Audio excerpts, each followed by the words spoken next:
My name is Andrew Stotts of the Valuation Masterclass and the Valuation Masterclass Bootcamp. Today, we are going to listen to one of my bootcamp graduates talk about the company Volvo. She has created a research report and evaluation on Volvo, and particularly in the area of trucks. I'm excited to learn more. Let me bring her on stage. Aya, how are you? Hi Andrew, how are you? I'm great. You're looking good. You look like you're ready. Thank you. I'm so ready. Yeah. I'm excited to hear your presentation. You've worked so hard for the last six Yes, weeks, yes, sure. and Yes, and I really so work so hard. so let me do this. I'm gonna pull up your presentation now. One second, Sure. and just try to go up and down just to make sure it's working. Okay, it's working alright. Perfect. Yep, that's it. Okay. So I think we're ready. Are you ready? Yeah, I'm ready. Okay, so I'm gonna leave the room in just a second, and then you just start. I'm gonna leave the room now. Now. Hi, this is Aya from Bootcamp 17. Today I'll take you through my valuation journey for Volvo. Let's begin. I initiate coverage on Volvo with buy recommendation based on a target price of 329 Swedish krona, implying an upside of 24. This valuation is based on DCF valuation using a WACC of 6.6% and a terminal growth of 1%. Let's dive in. Beginning with a short background, Volvo Group is a Swedish company that mainly distributes trucks, construction equipment, and buses. It has numerous production facilities in 190 markets in 18 countries in 4 regions. Let's dive in for more stories about Volvo. For the first story, it goes like expansion in North America thanks to the new Mexican facilities. Volvo Trucks currently has a market share in North America of 17.6, of which 84% of it in the USA. Volvo is intending to build a new plant in Mexico, concentrated on heavy-duty truck for Volvo and Mack brands. Consequently, I expect share its market share to reach the range of 20 to 23% by 2028. Let's go for the second story. Construction equipment backward integration in Asia to support margins. Volvo CE has integrated new battery production facilities in Changwon, South Korea, at the cost of 40 million US dollars. Changwon produces around 55% of CE's total excavator volumes. Consequently, I expect this backward integration would lower operating costs for CE and support the group's operating margins by roughly 2%. As for the third story, competitive supply network supporting weak immediate cost control. In 2023, the company achieved its most stabilized revenue growth, with increased supply chain disruption challenges that may continue till the end of 2025. At the same time, Volvo has a premium through its good level of working capital. Consequently, I would expect the company to keep struggling with costs for the next 2 years. So, Volvo is all about expansion with a challenging margin control. Let's go for the industry. The industry is about e-trucks could have an advantage given the rising fuel prices. Global truck market set for 9% surge where Asia Pacific leading the way. The global truck market is valued at $7 trillion in 2024, and it is projected to grow at a CAGR of 9% through 2032. As for the key players, as shown in the bar chart, Daimler in the first rank with a market share around 25%. Volvo in the second place with a market share around 23%. Let's dig back. The market is witnessing significant expansion in the Asia Pacific region, which accounts for over 55% of the global share, as shown in the pie chart. By 2030, electric and fuel cell trucks could outrun diesel in cost and efficiency. The global electric truck market is valued at $815 million in 2023 and is expected to grow by $13 billion by 2032. Rising fuel costs and economic uncertainty slash growth projections. The outlook for 2024 is now more cautious, with crude oil prices expected to average at $96 per barrel. Let's go for the quarterly results for Volvo. As for the first quarter, Volvo experienced a slight revenue decrease but pushed back up in 2024. As for the latest news, the stock has soared 11% during March, supported by good annual results for the year of 2023. Going forward to the consensus estimates, the mean target price indicates a potential of 17% upside.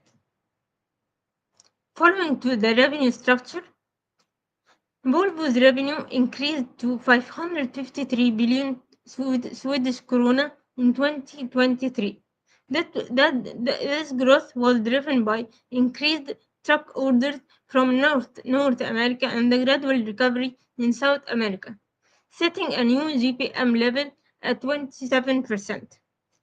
As for the revenue breakdown, we have 68 of revenues in 2023 coming from trucks, followed by 19% coming from construction equipment. Geographically, the major deliveries for trucks were in Europe. As for construction equipment, they were in Asia. As for buses, they were in North America. Going forward to the ranking of Volvo among its peers, Volvo appears beyond average relative to 180 non-financial companies in Sweden. Considering fundamentals, it is ranked in the top 40%, while for valuation aspects, it is ranked in the top 20%, while for momentum and risks, it appears unattractive relatively. Going to the profitable growth, it has been ranked in the top 40% among 1,370 large industrial companies globally until 2024. Going forward to the financial statements and the projections, I have no comment right now, but let's check them out. This is for the balance sheet.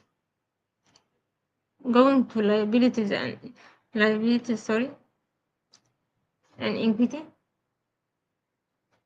Going to the cash flow statement. Like we see, the dividends grew from 28 billion krona in 2023 till it reached 67 billion in 2028. Following to the ratios, I have maintained the quick ratio at the level of 1.2 to 1.3 through my projection period. And to the EBIT, it has grown from 14.7 in 2023 to 16.7 in 2026. As for the net debt to equity, it has maintained the same level within the range of 0.7 to 0.8.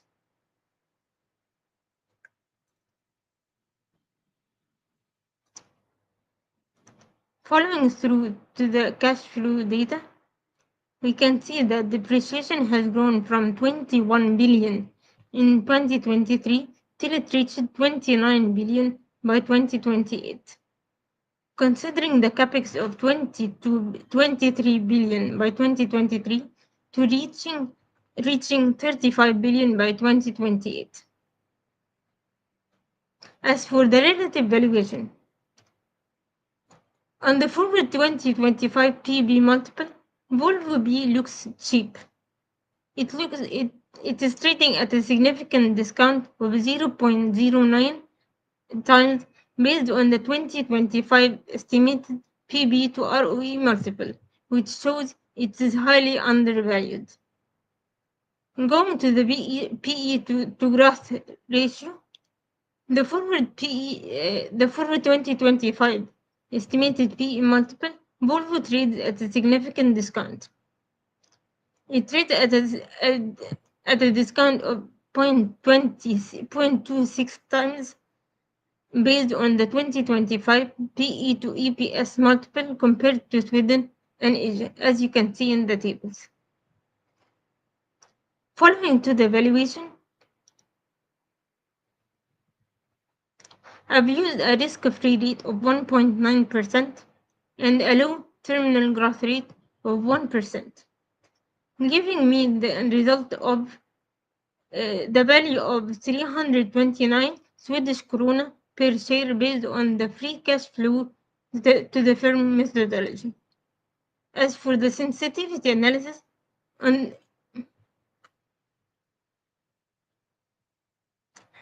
for the sensitivity analysis, on the optimistic side, I assume the gross margin profit to be 29%, resulting in a value of 360. While for the pessimistic case, I used the gross margin profit at 25.8%, resulting in a price of in a value of 297 Swedish krona. Let's go quickly through the main risk. The main risk for Volvo was the new business model adaptation.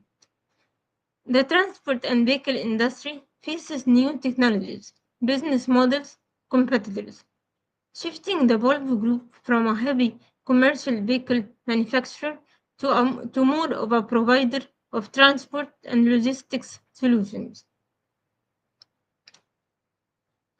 So let's go to the executive summary. So Volvo B is all about higher efficiency to stay ahead of the game.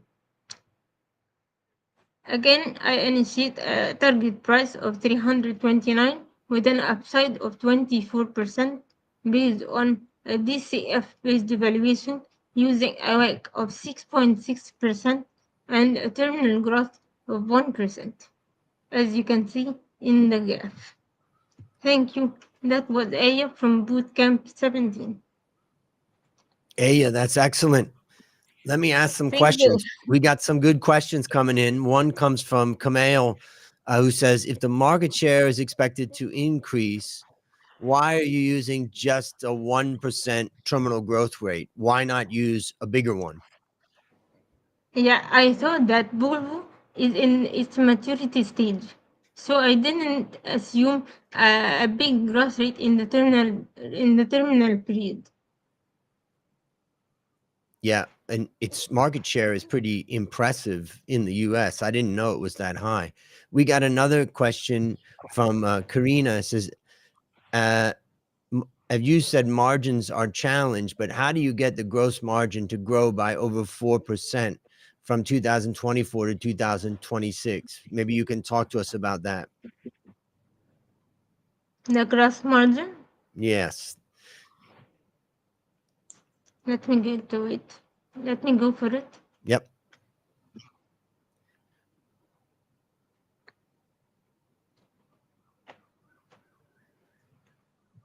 I think you can just go to the ratio page, the one before this. Perfect, right there. Yes. So tell us about your gross margin assumptions. 2023, it was already pretty strong at 27, but you're expecting it's going to go up to as much as 29 by 2026. Tell us about your optimism there. Yeah, my optimism, it's around 26 and 27 specifically. As in 26, they are opening a new factory in Mexico, like I told in the stories. This factory is to serve the American and American, Mexican, and Canadian market with vehicles. So this will increase the top line of the revenues by high percentage. I assumed a big growth in this year going forward.